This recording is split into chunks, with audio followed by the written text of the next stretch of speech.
네, 경제 뷰포인트 시간입니다.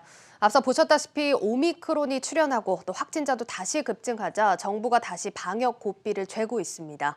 이 때문에 솜통을 틔울 걸로 예상됐던 소상공인들의 불만은 더욱 커질 수밖에 없어 보이는데 특히나 손실보상 제외 업종들의 타격이 더 심해질 걸로 보입니다. 오늘 자세한 내용 세종주재 한창률 기자 연결해서 직접 들어보도록 하겠습니다. 예, 한 기자, 지금 가장 많은 타격이 예상되는 업종이 어디입니까? 네, 그 손실보상 대상 업종에서도 빠져 있고 정부가 이제 보완책으로 마련했던 특별 융자 대상에서 지원 대상에서 빠져 있다가 어제 이제 급하게 들어갔던 여행이나 공연, 전시 업종들이 이제 가장 큰 타격을 받을 것으로 보입니다.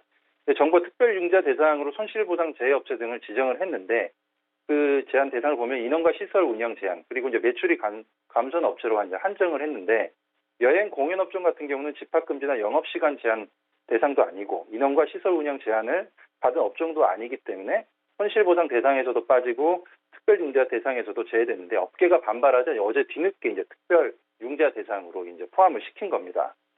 예, 지금 이 부분이 중요한 게 사실 손실보상 대상 업종인지 아닌지 이 여부에 따라서 보상금 지원 여부도 나눠지지 않습니까? 여기에 정부 융자 지원까지 못 받는다고 한다면 형평성 문제가 다시 불거질 것 같은데 어떻습니까? 네, 그 여행업체에다가 이제 물어봤더니 원래는 그 특별융자 신청을 받는 게 지난달 29일부터 받았다고 합니다. 그래서 여행업체들이 대상이 되는지 확인을 했더니 대상이 아니라고 했던 겁니다. 그래서 여기 여행업체에서 이 부분에 대해서 이제 국회를 가서 항의를 방문했습니다. 왜 우리는 이렇게 지원 대상에서 빠져 있냐? 그랬더니 이제 뒤늦게 중기부에서 여행업과 전시, 이제 공연 업종에 대해서 특별융자 대상 지정업체로 이제 선정을 하고 6일부터 이제 오늘 6일부터 융자 신청을 받겠다고 한 겁니다. 예, 지금 여행, 공연업 이 관련자들 얘기를 들어보면 억울한 측면이 충분히 있어 보이는데 왜 이런 상황이 벌어지고 있는 겁니까? 이제 정부가 이제 손실 보상을 하기 위해서 소상공인 이제 지원 방안을 만들었는데 그게 이제 소상공인 그 시행령 개정안입니다. 그게 10월 달에 만들어졌는데 거기에는 그 대상 규정이 정해져 있습니다.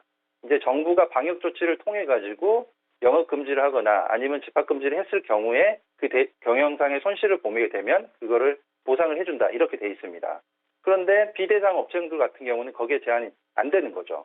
그러니까 비대상 업종들 같은 경우가 대부분 보면 숙박이나 여행업 아니면 이제 그 체육시설, 결혼식장 등인데 정부가 법적으로 지원해 줄 수 있는 근거가 없다 보니까 현금 보상도 이루어지지 않은 겁니다.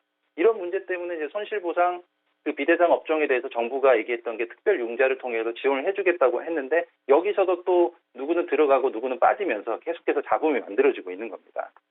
예, 그리고 특히 또 오늘 비대상 업종들이 상대적 박탈감을 더 느꼈을 것 같은 게 내년도 슈퍼 예산이 또 통과가 됐습니다. 네. 여기에서 손실보상 하한액 기준이 10만 원에서 50만 원까지 올라왔더라고요. 네, 맞습니다.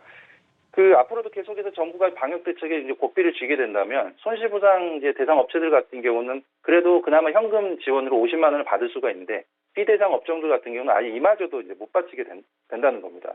그리고 보완 대책을 또 마련해 달라 요구를 하게 되면 심의위원회를 구성해 가지고 그때마다 또 논의를 거쳐야 되다 보니까 불만의 목소리는 더 커질 수밖에 없는 거죠. 이제. 어제 여행업계가 국회에 가서 항의 방문해서 별도 지원 대책을 마련해 달라 이렇게 요구한 것처럼 이제 비대상 업종들의 각자 목소리를 요구할 수밖에 없는 상황인 거죠. 예, 그렇군요. 참 전례 없는 상황인지라 혼란의 연속인 것 같습니다. 자, 그러면 정부가 손실보상 비대상 업종 지원을 위해서 앞서서 소비 쿠폰 또 발행을 했었는데 이번에 방역 대책이 강화되면 이 부분도 좀 효과를 기대하긴 힘들겠네요. 네, 그렇습니다. 이제 정부가 11월 그 위드 코로나 시행과 함께해서 소비 쿠폰을 전면 재개를 하겠다 이렇게 발표를 했습니다. 이제 그 비대상 업종들의 그 소비 쿠폰 예산을 살펴봤더니 이게 많게는 한 수백억에서 적게는 한 30억 정도 가량이 됩니다. 그런데 다음 주부터 방역 대책이 이제 강화가 되게 된다면 소비 쿠폰 사용량이 이제 줄어들 수밖에 없는 상황인 거죠. 여행업계 같은 경우 보니까 한 90억 원 정도의 그 예산이 있는데 이제 방역 대책이 강화되고 오미크론 변이가 언제까지 갈지 모르는 상황이기 때문에 이제 사람들의 이제 활동 제약이 생길 수밖에 없습니다. 이제 이러다 보면은 올해 안에 그 예산을 다 못 쓸 수도 있다는 거죠. 이런 지원 예산 같은 경우는 한 번은 이제 2월이 되는데 두 번 정도는 2월이 안 되고 불용 예산으로 처리된다고 합니다. 예, 또다시 방역 대책이 강화되면서 올해 안에 써야 할 돈도 제대로 쓸 수 없는 상황입니다. 물론 코로나 확산이 진정되길 좀 기다려 봐야겠지만 지금 상황에서는 안타깝지만 이 소비 심리 악화는 피할 수 없어 보입니다. 여기까지 듣도록 하겠습니다. 지금까지 세종시 한창률 기자였습니다. 한 기자 잘 들었습니다.